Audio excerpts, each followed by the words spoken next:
Good morning everyone. Today I am here in front of you to explain the second chapter, The Happy Prince. This story is written by Oscar Wilde, who is a Victorian writer. Now come to the summary of the chapter, The Happy Prince. Happy Prince, ये जो story है वो happy Prince के statue पर है, जो कि happy Prince ने स्वेलो बर्ड को नरेट किया है। एक्चुअली स्वेलो बर्ड जो अपने दोस्तों के साथ इजिप्ट से आई हुई थी और यहाँ उसके दोस्त उसे छोड़कर चले गए, वो यहाँ रह गई। जब हैप्पी प्रिंस जीवित अवस्था में थे, उन्होंने लोगों के दुखों को, परेशानियों को, कष्टों को समझने की कभी कोशिश नहीं की, हमेशा इग्नोर किया। उन्हें मालूम ही नहीं था ये दुख और कष्ट होते क्या हैं। पर मृत्यु के बाद जब हैप्पी प्रिंस का स्टैच्यू बना, लेकिन उनका स्टैच्यू काफी ऊंचाई पर बना था, टॉप पर, जहां से वो लोगों के दुखों को देख पाते थे। स्टैच्यू को फाइन गोल्ड के लीफ से डेकोरेट किया था। उनका स्टैच्यू कवर्ड था फाइन गोल्ड से। उनकी आंखें सफायर से कवर्ड थी। उनका जो सूट था उसमें रूबी लगा हुआ था। और स्वेलो बर्ड बहुत थकी हुई थी। उन्होंने अपना रेजिडेंशियल स्टैच्यू के पैरों के पास बनाया। रात में स्वेलो बर्ड रेस्ट करने के लिए वहां आई थी। स्वेलो बर्ड वहां रेस्ट कर रही थी, इतने में उन्हें कुछ वाटर ड्रॉप्स उनके ऊपर गिरे हुए दिखाई दिए और स्वेलो बर्ड सोचने लगी है वाटर ड्रॉप्स आ कहाँ से रहे हैं। उन्होंने देखा है स्टैच्यू की आई से वाटर ड्रॉप्स आ रहे हैं। एक्चुअली द हैप्पी प्रिंस रो रहे थे। लोगों के दुखों को, कष्टों को देखकर वो रो रहे थे। जीवित अवस्था में तो उन्होंने कभी भी लोगों के कष्ट को जानने की कोशिश नहीं की, लेकिन अब ऊंचाई पर है जहां से वो सबके कष्ट को देख पा रहे हैं। स्वेलो बर्ड ने उनसे बातें की, सब जानना चाहा। तब हैप्पी प्रिंस ने ये पूरी कहानी स्वेलो बर्ड को बताई। एक दिन क्या हुआ, एक आदमी था जो बहुत गरीब था और उनके पास इतने भी पैसे नहीं थे कि अपने बीमार बच्चे का इलाज करा सकें। हैप्पी प्रिंस ने स्वेलो बर्ड को कहा, मेरे सूट में जो रूबी है वही रूबी दे दो, उससे वो अपने बच्चे का इलाज कराएंगे। स्वेलो बर्ड ने उनके ऑर्डर को मान लिया और दे दिया।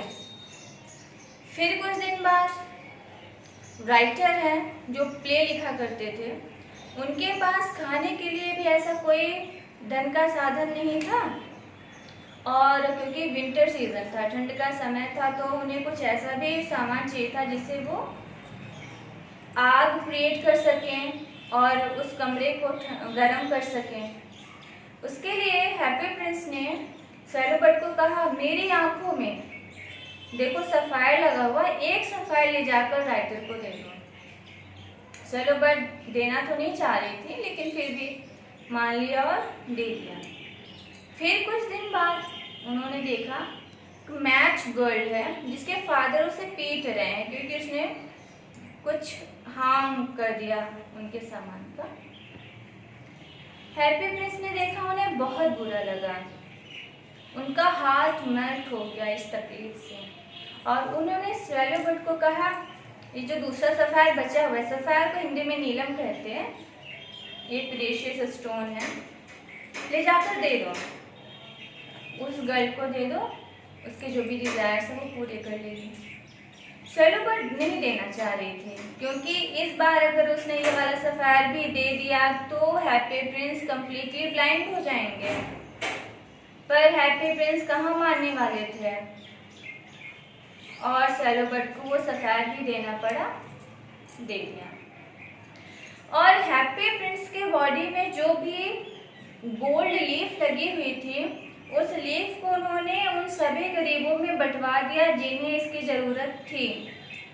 अब हैप्पी प्रिंस बदसूरत दिखने लगे और डिजास्टर एग्जॉशन के कारण उनका स्टैच्यू डैमेज हो गया और कुछ दिन बाद स्वेलो बर्ड भी उनके पैरों के पास वहां अपने प्राण त्याग दिए। म्यूनिसिपल कॉरपोरेशन से लोग आए, उनके जो मेंबर होते हैं, उन्होंने कहा चलो अब इस स्टैच्यू को हटा देते हैं। लेकिन उस स्टैच्यू को हटाकर सभी अपनी वहां स्टैच्यू लगाना चाह रहे थे और आपस में झगड़ा करने लगे। उनके पास जो वर्कर खड़े थे उन्होंने कहा ये झगड़ा कर रहे हैं, चलो हम इस स्टैच्यू को ले जाते हैं और फर्नेस पे डालकर मेल्ट कर देंगे। लेकिन स्टैच्यू तो मेल्ट हुआ ही नहीं, क्योंकि वो जो लीडेन हार्ट था जिसने सबकी मदद की थी, वो हार्ट कैसे पिघल जाता, पॉसिबल नहीं था। तो वर्कर्स ने उस स्टैच्यू को ले जाकर उसी कचरे के ढेर में फेंक दिया जहां पर स्वेलो बर्ड की डेड बॉडी ऑलरेडी पड़ी हुई थी। कुछ दिन बाद गॉड ने अपने एंजल से कहा जाओ और अर्थ से 2 प्रीशियस थिंग लेकर आना, बहुमूल्य वस्तुएं लेकर आओ। एंजल आए यहाँ और स्वेलो बर्ड की डेड बॉडी और हैप्पी प्रिंस के लीडेन हार्ट को लेकर गए वहाँ। गॉड ने देखा और बहुत खुश हुए। उन्होंने कहा मैं स्वेलो बर्ड को हमेशा यहाँ रखूंगा, वो सिंग करेगी और हैप्पी प्रिंस प्रेज करेगा। एक्चुअली जो स्टोरी है ये सोशल इनजस्टिस पर है, पॉवर्टी पर है। We have to sympathise for others and we have to always help others. This is the main theme of this story. किसी भी जरूरतमंद की मदद करना गलत नहीं होता, हमें आगे बढ़ना चाहिए किसी भी जरूरतमंद की सहायता के लिए।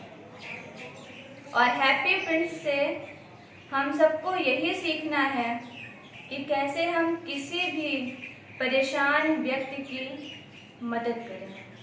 बच्चों इसके जो एक्सरसाइज है और जो क्वेश्चन आंसर है वो आपको पीडीएफ में भेज दिए जाएंगे। समरी यहीं तक हुई। I hope you will understand everything.